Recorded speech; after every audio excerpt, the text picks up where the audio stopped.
Welcome all. In the last class, we discussed about text classification using Bayes algorithm, and we also seen advantages and disadvantages of Bayes analysis. In today's class, we are discussing one more most important and most advanced classification technique, that is called support vector machine. In today's class, we are going to discuss introduction to support vector machine and support vector machine model. Okay. So let's see what is a support vector machine. Support vector machine is a mathematically rigorous machine learning technique to build a linear binary classifier.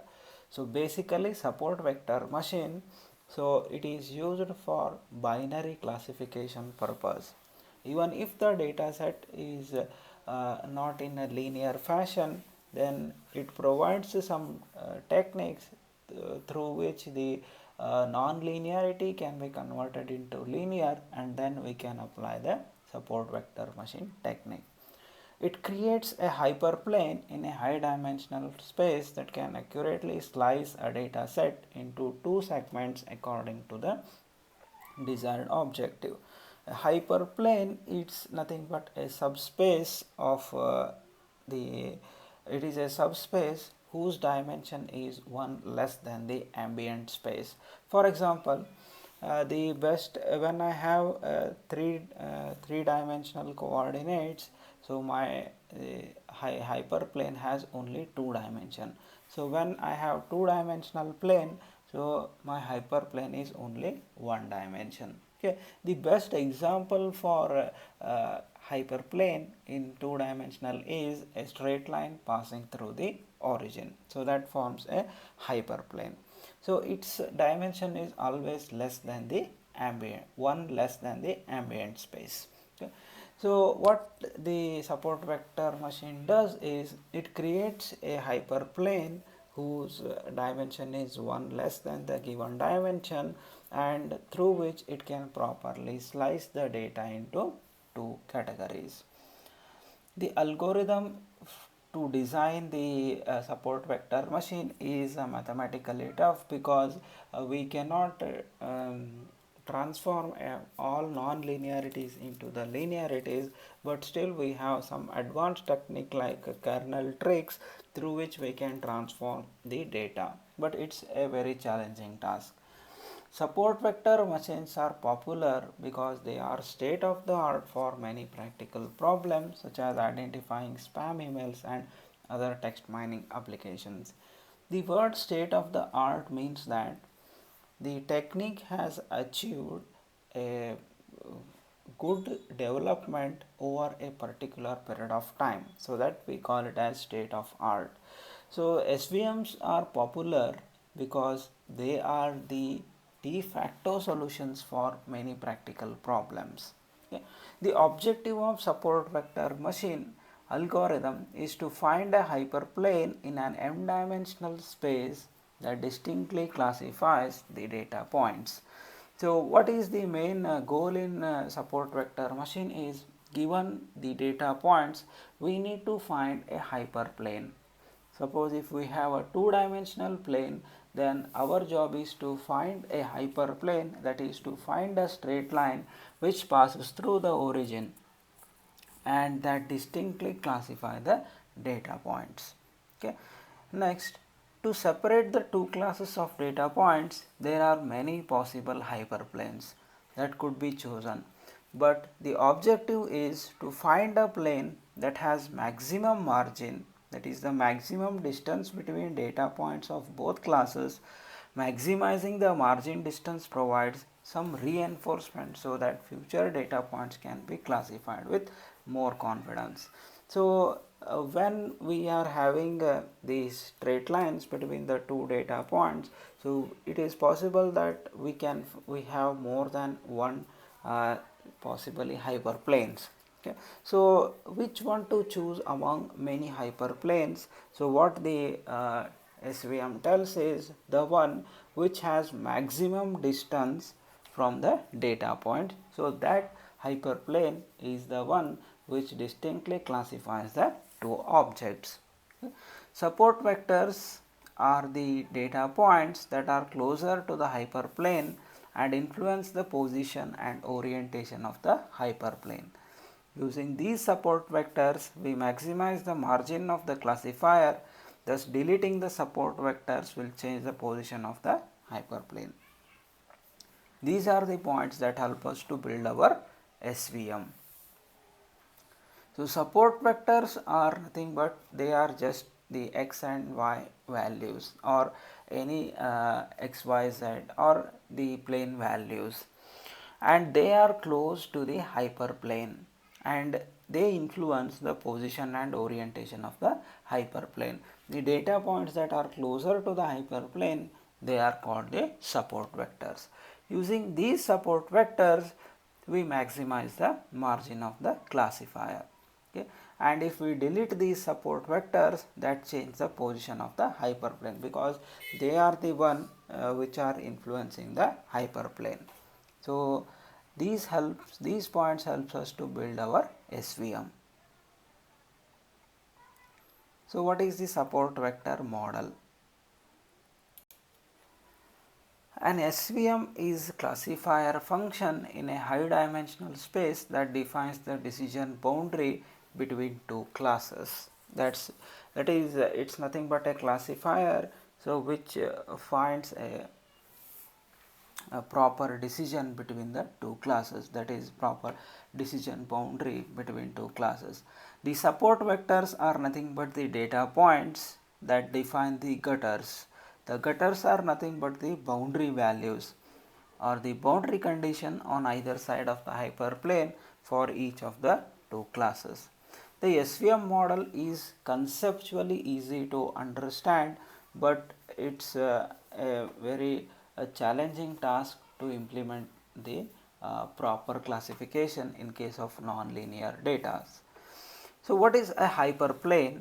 A hyperplane is a subspace whose dimension was 1 less than of its ambient space.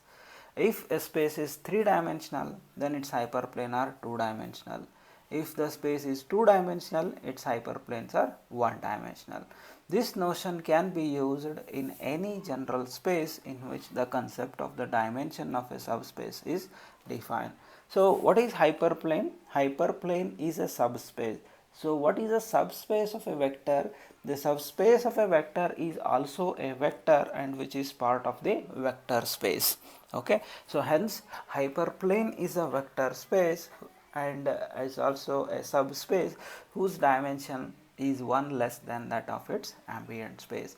When I have 3-dimensional plane, then my hyperplane is 2-dimensional. If the space is 2-dimensional, then hyperplane is 1-dimensional line. So, the best example, that is what, a straight line passing through the origin is a hyperplane for the 2-dimensional planes. In general, a hyperplane of n-dimensional space V is a subspace of dimension n minus 1. Suppose there is a labeled set of data points classified into two classes. The goal is to find the best classifier between the points of two types. So, if you look at this data set, there are two types of points. One set of points are in squares and another set of points are in circles. Now, our job is to define a hyperplane, that is to define a straight line that passes through the origin. So, that properly classifies the square points and the circle points. Okay. So, how to, since there are many possible straight lines to classify this, whereas the support machine, vector machine takes the one which maximizes the distance between the two data points. So, SVM takes the widest street that is widest street vector approach to demarcate the two classes and thus finds the hyperplane that has the widest margin, that is the largest distance to the nearest data point of either class. So, SVM takes the widest street approach which is nothing but the largest distance between the nearest data points. Okay, so let's see how the support vectors are being used. So this is the one which depicts the SVM classification. So if you look at this, so here we have the square that is the data points which are represented in square, and here we have the data points which are represented in the form of circles. So in between these 2 points, so there is an optimal hyperplane. So this line is called the optimal hyperplane, and here there are 2 gutters. They are nothing but the boundary conditions, they are nothing but the boundary values, and they form the support vectors. Okay, so here this is a support vector. So when there are many possible lines in this area, so the one which has the maximum distance, so that is the widest margin, indicates the one which has the largest distance between the 2 lines, 2 support vectors, so that form the support optimal hyperplane. Okay, the hard line is the optimal hyperplane, so that is, this is the hard line which is the optimal hyperplane. The dotted lines are the gutters on the sides of the 2 classes, so these are nothing but the boundary values, that is, the gutters are nothing but the boundary values. The gap between the gutters is the maximum or widest margin, so this must be the widest margin, which indicates that, so this is the distance between the support vectors is larger. The classifier, that is the hyperplane, is defined by only those points that fall on the gutters on both the sides. So the hyperplane is the nothing but the one whose points lie on the gutters. These points are called the support vectors. So these are nothing but the support vectors. Abstractly, suppose that the training data of n points is x1, y1, x and so on up to xi, yi, where xi represents the p-value vector for point I, and yi is its binary class value of -1 or 1. Thus, there are 2 classes represented, as one is 1 and -1. The p-value measures the strength of evidence in support of null hypothesis. The p-value is the probability of observing a test statistics as extreme as S.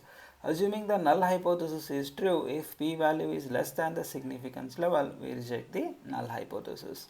So first we find the p-value, and that measures the strength of the evidence in the support in case of a null hypothesis.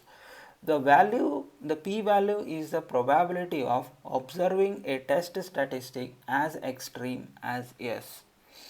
Now if you assume null hypothesis is true, if that is nothing but the probability of observing test statistics. If p-value is less than significance level, then we reject the null hypothesis. Initially we assume the null hypothesis is true, and if the significant p-value is less than significant value, then we reject the null hypothesis.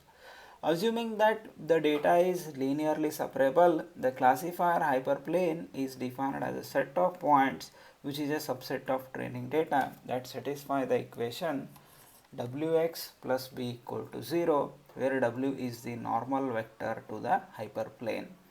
So wx plus b equal to 0, so that is the equation which satisfy the training data. The hard margins that can be defined by the 2 following hyperplanes, that wx plus b equal to 1 and wx plus b equal to -1 are the 2 hard margins that are being defined by the hyperplane. So these equations are similar to the straight line, so that is y equal to mx plus c. So the width of the hard margin is 2 divided by the norm of w, that is the 2 divided by the norm of w. So for all points not on the hyperplane, they will be safely in their own class. So if you look at this, so these points which are not on the line, so they are in their own classes. Okay, so they are not the one which are being at the edge or some misclassified, but they are the one which are in their own classifier. Thus, the y values will have to be either greater than 1 or less than 1. SVM algorithm finds the weight vectors W for the feature such that there is a widest margin between the two categories. Computing an SVM using these equations is a hill climbing problem in a convex space. Hill climbing is a technique to solve certain optimization problems. What we do in this technique is we start with a suboptimal solution and the solution is improved repeatedly until certain condition is maximized. The idea of starting with a suboptimal solution is compared to starting from the base of the hill. Improving the solution is compared to walking up the hill, and finally maximizing some condition is compared to reaching top of the hill. Hill climbing technique is mainly used for solving computationally hard problems. So it looks at the current state and immediate future state. Hence, this technique is memory efficient as it doesn't maintain a search tree. So that's the SVM is the one where we can compute the values of the equations, and it is a hill climbing process in a convex space. However, by working with the points nearest to the classifying boundary only, it reduces sharply the number of data instances to work with, because here we are mainly considered with the local minimas. This approach reduces its memory requirement for computation, that is what it sees the current and the immediate future. So, this all is possible only through a technique called the kernel approach. Okay. So, it is possible because of using the kernel approach. So, what is kernel approach, that we see later on. So, before that we just see how the SVM can be used for classification purpose. So, let us look at one example. So, this is the data set which represents some features like height and hair length. So, the blue dots, blue circles, data points represent the females, and the green square dots represents the height of males. So, obviously the hair length of the females are larger, so hence we have the more concentrated points at this place, and obviously the height of the male are quite larger as compared to female. So, hence the concentration of the green boxes is here more. Okay. So, we need to draw a hyperplane between these two points, these two data points. These two are by intuitive we can say that they are being already classified, but let us see how the support vector machine does this. So, support vectors are nothing but they are just the coordinates of individual observation. For instance, the set 45 and 150, for example this 45, 150 is a support vector which corresponds to a female. Support vector machine is nothing but identifying a frontier which best segregates the male from the female. In this case, the two classes are well separated from each other, and hence it is easier to understand. Now, if I want to draw the many frontiers between this and this data set, the values, so there are many possible straight lines. Okay. So, for example, let us look at this. So, there are many possible straight lines. So, I can pass through, I can use as a separation point between these two data values. But what the SVM tells is the one which has the widest margin, so that is being best suited for the classification. Okay. So, because the main goal of going for the widest margin is that, so in near future when a new data point comes, so it is also being the one which can be classified with a proper confidence. Okay. So that's why we always go for widest street approach in the SVM. So if you look at this red line, this maroon orange line, so the line is at a distance of 2 units from the data point A, and if you look at the red line, this line is also at a distance of 2 unit from at a distance of 1 unit from B point. Now if you look at the middle black line, so it is 15 units from the A and approximately thus more larger at the B.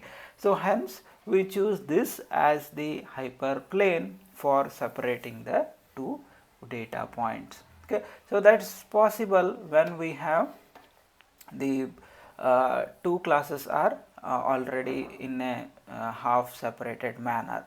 But when we have data set in this type, so when we have a non-linear data values, so in such cases it becomes very difficult for us to classify. So I cannot use a single straight line to classify the given data set. So what we do in this case is we transform this entire data points to a higher dimensional values. Now once we transform this higher dimensional values, then we can transform this representation to this representation. So this representation is the higher dimensional representation of these values. So now in this representation I can easily identify the hyperplane. I can easily identify the hyperplane so that I can classify the data instances. Now how to transform from this data values to this data values, so that is determined by the kernel method, that is determined by the standard kernel functions, and defining new kernel functions is the one which is actually a challenging task, that is a mathematically challenging task in case of the support vector machine. So what are the standard kernel methods and what are the standard kernel equations we have, so that we are going to see later in this chapter. Okay, so that's for the today's class. So let's summarize what is the support vector machine. So it is a supervised machine learning model, so that uses classification algorithm for binary classification problems. Okay, so that's for the today's class. Thank you.